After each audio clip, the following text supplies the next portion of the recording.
siz har bir qilayotgan ishingizda mana shunday umidli bo'ling. Men hayotimda eng ulug' ishni qilyapman. Men Robbimning uyiga xizmat qilyapman. Mana homiylarimiz shunchalik mana temirnidir, ustidagi o'sha shiftinidir, soyaboninidir, betonidir, nima ish qilayotgan bo'lsa, hani Allohim, muborak bo'lsin ularga bu amal.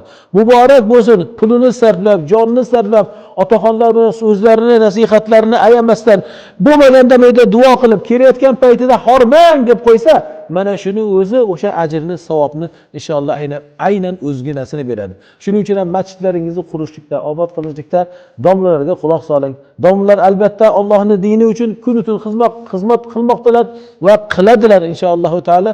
Nima bo'lsa ham xalqimizga shunday bir yaxshilik bo'lsin, ustilarida soyabon bo'lsin, yomg'ir qordan asraguvchi shunday bir to'siqlar bo'lsin, issiqlikni, sovuqlikni har birini ta'minlab berishda albatta domlalar mas'ul bo'lganligi uchun sizlarga aytadi va sizlar bir-birlaringiz bilan ulfatlikda, quvvatlikda, kelishgan holda, do'stligingizda homiylarni mana shunday jalb qilib, homiylarga alohida duolar, albatta ularning nasllaridan Mahmud Xalil Husariylar ham chiqadi inshaalloh. Chunki Mahmud Xalil Husariyning aynan otalari oddiy qamishdan bo'yra to'qib Allohning uyiga to'shaydiganlardan bo'lgan. Allohning uyi qolmagan o'zini mintaqasida, Tanta shahrida faqat o'sha bo'yra to'shab, o'zini bolalariga yedirar ekan peshana terisi bilan, yana kechalari o'tirib ziyoda to'qir ekan, Allohning uyida qaysi bir masjidda bo'yraga, to'shanchiga hojat bo'lsa, borib to'shab qo'yar ekan.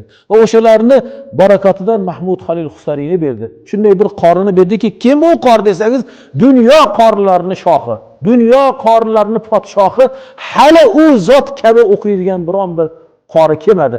Avvalgilarda bo'lgan, lekin ularning asrdan keyin 1980-yil dafn qilingan bo'lsa, hali ulardagi mujovvid qori kelmadi.